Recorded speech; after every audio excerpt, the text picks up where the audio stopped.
नमस्कार दोस्तों, स्वागत है आपका एक बार फिर से बीएससी फर्स्ट ईयर की केमिस्ट्री क्लासेज में। देखो, पिछली क्लासेज में हमने वीबीटी की बात की थी, वैलेंस बॉन्ड थ्योरी की बात की थी। ज़्यादा बात नहीं हो पाई थी हमारी उस क्लास में। आज हम उसके बारे में डिस्कस करेंगे। वैसे एक भाग और होगा इस वीबीटी का, वैलेंस बॉन्ड थ्योरी का, क्योंकि आज की क्लास में कंप्लीट नहीं हो पाएगी। ठीक है, तो पिछली क्लास में मैंने क्या बताया था, एक बार मैं थोड़ा सा रिवाइज कर देता हूँ। मैंने बताया था कि वीबीटी के अंदर दो परमाणु हैं। ठीक है, सबसे पहली बात, वीबीटी के अंदर समझाने के लिए, वीबीटी को समझाने के लिए हमने क्या किया, दो परमाणु लिए।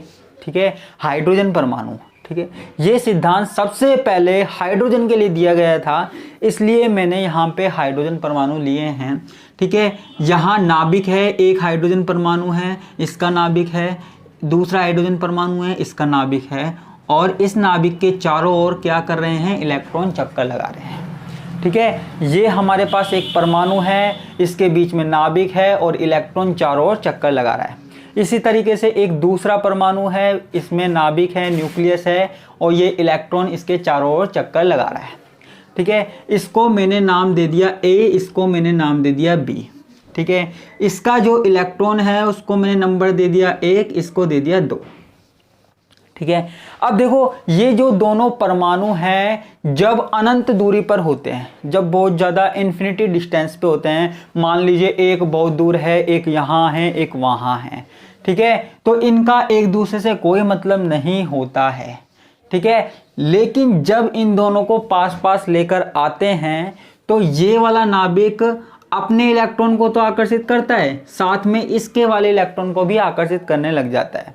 इसी प्रकार ये वाला नाभिक अपने इलेक्ट्रॉन को तो आकर्षित करता है, साथ में इसके इलेक्ट्रॉन को भी आकर्षित करने लग जाता है। ये बात मैंने आपको बताई थी। ठीक है, तो मैंने आपको बताया था कि यहाँ पे कुछ अट्रैक्शन फोर्स काम करते हैं, आकर्षण बल काम करते हैं। कौन कौन से, किस किस के बीच में, एक तो नाभिक ए व इलेक्ट्रॉन एक, नाभिक ए व इलेक्ट्रॉन 1 के बीच में, और नाभिक ए व इलेक्ट्रॉन 2 के बीच में। मैंने उस दिन अलग अलग लिखा था, आज मैं एक के बीच में एक साथ लिख देता हूं, के मध्य। ठीक है, इसी तरीके से जो नाभिक बी है, नाभिक बी है, न्यूक्लियस बी है, व इलेक्ट्रॉन 2 है। ठीक है, जो नाभिक बी है, न्यूक्लियस बी है, वो इलेक्ट्रॉन, अपने इलेक्ट्रॉन को तो आकर्षित करता है, साथ में दूसरे वाले परमाणु के इलेक्ट्रॉन को भी आकर्षित करता है। ठीक है, तो ये हमारे पास क्या थे, आकर्षण बल थे, अट्रैक्शन फोर्स थे। अब मैंने आपको बताया था कि यहां पर आकर्षण बल के साथ साथ प्रतिकर्षण बल भी काम करता है। ठीक है, तो यहां पे मैंने प्रतिकर्षण बल की बात की थी, रिपल्सन फोर्स की बात की थी। तो रिपल्सन फोर्स किस किस के बीच में लगता है, या तो प्लस प्लस के बीच में लगेगा या माइनस माइनस के बीच में लगेगा। ये तो संसार का नियम है। ठीक है, हर जगह प्लस प्लस के बीच में प्रतिकर्षण होता है, रिपल्सन होता है, और माइनस माइनस के बीच में रिपल्सन होता है, और प्लस माइनस में अट्रैक्शन होता है। ठीक है, ये तो हर जगह नियम काम करता है, आप समझ ही गए होंगे। अब प्रतिकर्षण बल है वो किस किस के बीच में काम करता है, नाभिक ए व बी के बीच में, नाभिक ए व बी के मध्य। ठीक है, और जो इलेक्ट्रॉन 1 व इलेक्ट्रॉन 2 के मध्य। ठीक है, तो ये हमारे पास प्रतिकर्षण बल भी हो गए जो काम करते हैं, और आकर्षण बल भी हो गए। ठीक है, यहां तक बात मैंने आपको कल बताई थी, पिछली क्लास में बताई थी। अब हम बात करते हैं आगे की। ठीक है, आगे की बात करते हैं हम आज की। अब आप यहां देखिए, ये मैंने कल तक बताया था। ठीक है, आप देख सकते हो। ठीक है, अब देखो, जब दोनों परमाणु, यहां पे मैं इसको ऐसे लिख देता हूं, यहां से स्टार्ट करते हैं, जब दोनों परमाणु अनंत दूरी पर होते हैं, जब दोनों परमाणु अनंत दूरी पर होते हैं, अनंत दूरी पर होते हैं। देखो, अगर आपको अच्छे से समझना है तो पहले आपको पहले वाली वीडियो देखनी पड़ेगी। ठीक है, वीबीटी की, जो मैंने आधा भाग पढ़ाया था, ये पढ़ाया था मैंने, बस इतना। अब आगे की बात कर रहे हैं, जब दोनों परमाणु बहुत ज्यादा दूरी पर होते हैं, अनंत दूरी पर होते हैं, तो ऐसी स्थिति में, इन दिस कंडीशन, ऐसी स्थिति में परमाणुओं का तरंग फलन, देखो इंग्लिश मीडियम वाला तुम भी ध्यान से सुनना, का तरंग फलन निम्न होगा। ठीक है, इंग्लिश मीडियम वाला सुनना। देखो जब दोनों एटम्स इन्फिनिटी डिस्टेंस पे हैं, इन्फिनिटी डिस्टेंस पे हैं, ठीक है, तो उनका जो वेव फंक्शन है, तरंग फलन है, इसको क्या बोलते हैं? Wave function. ठीक है, वेव फंक्शन। वेव फंक्शन को किससे लिखते हैं? साई से लिखते हैं। ठीक है, वेव फंक्शन क्या होता है? देखो वेव फंक्शन या तरंग फलन हमें किसी भी पार्टिकल या किसी भी कण की स्थिति को बताता है। हमें इलेक्ट्रॉन की स्थिति के बारे में कौन बताता है? तरंग फलन बताता है। इलेक्ट्रॉन की स्थिति के बारे में, नाभिक की स्थिति के बारे में कौन बताता है? तरंग फलन बताता है। ठीक है, अब देखो यहां पे तरंग फलन क्या होता है? जब हमारे पास दोनों परमाणु अनंत दूरी पर हैं, जब दोनों एटम्स क्या हैं? इन्फिनिटी डिस्टेंस पे हैं, अनंत दूरी पर हैं, तो देखो होता क्या है यहां पे? ये देखो, ये जो परमाणु है ना, ये वाला परमाणु है, ठीक है, ये वाला परमाणु है, इसका नाभिक अपने इलेक्ट्रॉन को आकर्षित करता है। जब ये दोनों अनंत दूरी पर होते हैं तो इस वाले परमाणु का नाभिक अपने इलेक्ट्रॉन को आकर्षित करता है। ठीक है, और इस वाले परमाणु का नाभिक अपने इलेक्ट्रॉन को आकर्षित करता है। ठीक है, इसलिए मैंने यहां पे क्या लिख दिया? A1। क्यों? क्योंकि इसका नाभिक अपने इलेक्ट्रॉन को आकर्षित कर रहा है और इसका नाभिक अपने इलेक्ट्रॉन को आकर्षित कर रहा है, तो यहां पे मैंने क्या लिख दिया? साई B2 लिख दिया। क्या लिख दिया? साई B2 लिख दिया। ठीक है, अब क्या होता है? जब हम इन दोनों परमाणुओं को ऐसे पास पास ले आते हैं, दोनों परमाणुओं को एक दूसरे के निकट लेकर आए, मैं लेकर आया था पिछली क्लास में, तो जब दोनों परमाणुओं को एक दूसरे के निकट लेकर आएंगे तो ये वाला जो नाभिक है ना, वो इस वाले इलेक्ट्रॉन को भी आकर्षित करने लग जाएगा। तो मैं लिखता हूं, जब दोनों परमाणुओं को निकट लाते हैं, जब दोनों परमाणुओं को निकट लाते हैं, निकट लाते हैं,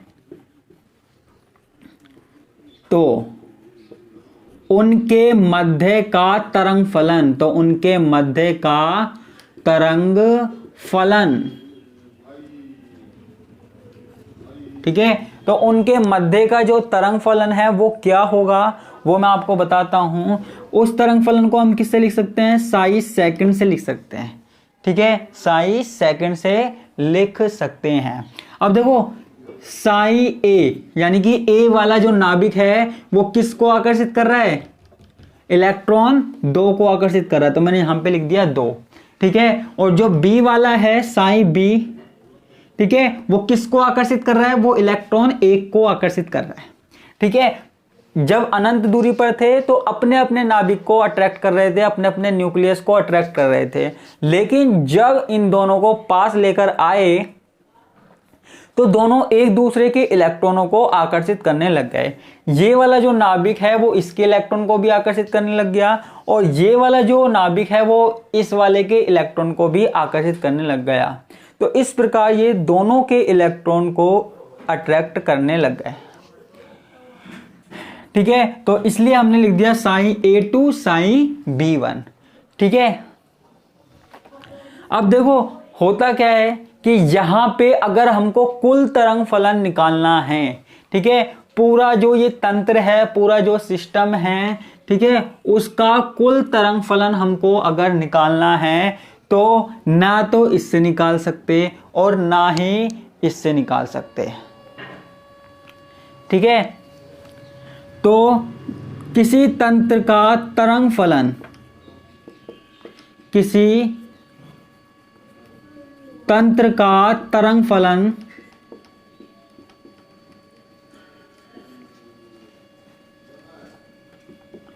उस तंत्र के तंत्र का कुल तरंग फलन उस तंत्र के सभी तरंग फलनों का योग होता है। सभी तरंग फलनों का योग होता है। ठीक है बच्चा, सभी तरंग फलनों का क्या होता है, योग होता है। तो यहां क्या हो जाएगा, दोनों को टोटल कर देंगे। ठीक है, तो टोटल क्या हो जाएगा, psi1 और प्लस psi2। ठीक है, दोनों तंत्रों का तरंग फलन। अब देखो यहां पे मैं एक कांस्टेंट लगा देता हूं C1 और C2। ठीक है, क्या लगा दिया मैंने, C1 व C2। C1 और C2 हमारे पास क्या है, स्थिरांक है, कांस्टेंट है। यहां C1 व C2 स्थिरांक है, कांस्टेंट है। ठीक है, जो हमको बताते हैं कि किसका योगदान अधिक है और किसका योगदान अधिक नहीं है। ठीक है बच्चा, अगर कोई स्क्रीनशॉट लेना चाहे तो स्क्रीनशॉट ले सकता है, कोई दिक्कत नहीं है।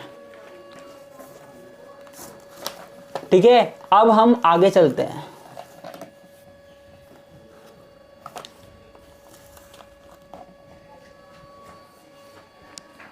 ठीक है, तो यहां पे मैं इस वाले साइड को मिटा देता हूं।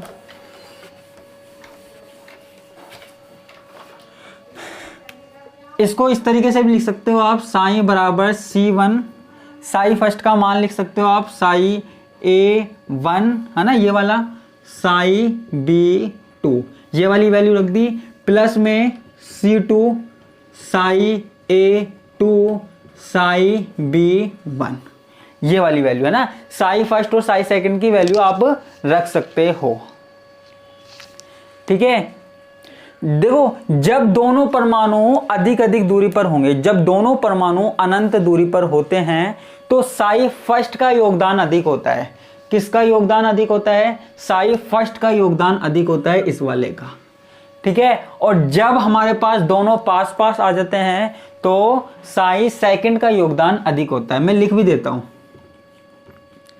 जब दोनों परमाणु अनंत दूरी पर होते हैं, अनंत दूरी पर होते हैं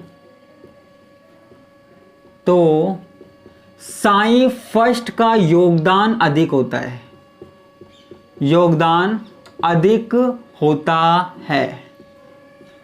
ठीक है बच्चा,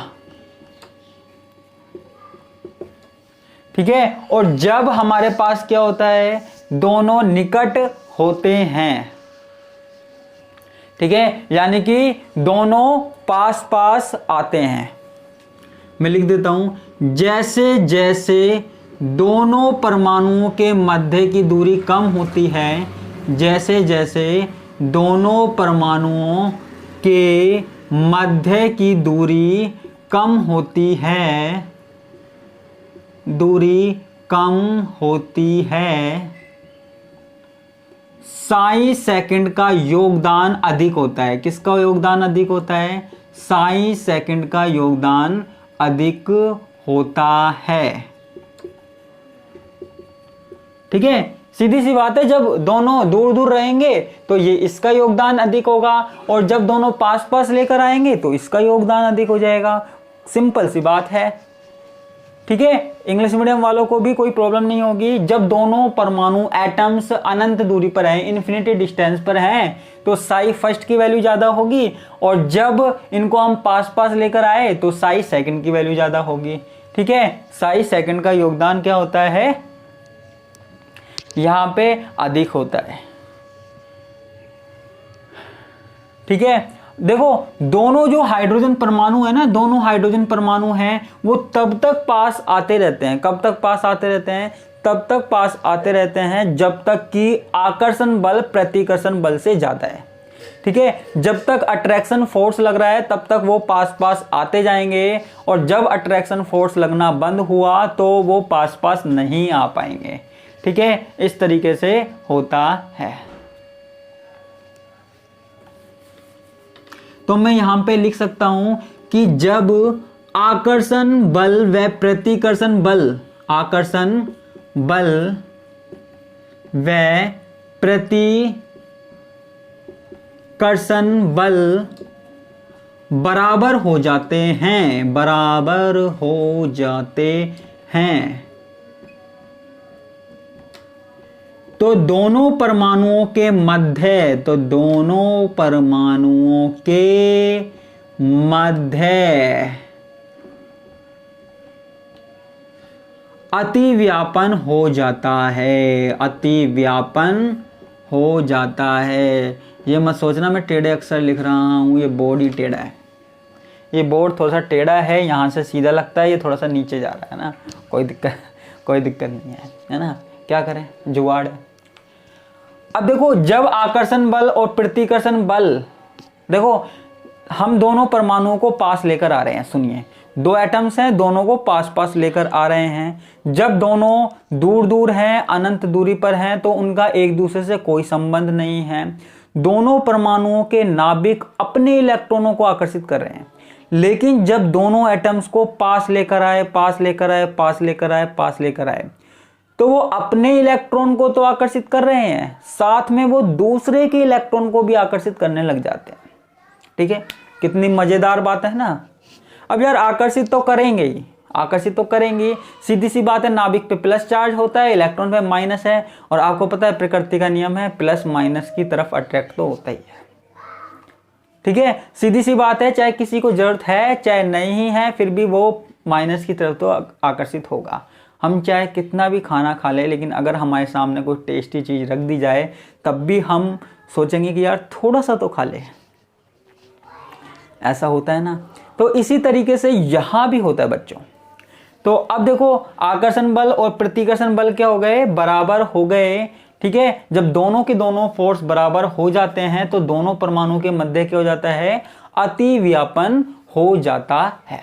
ठीक है, मुझे एक छोटा सा ग्राफ बनाना है यार। ठीक है, इसको किसी को स्क्रीनशॉट लेना है तो वो ले सकता है।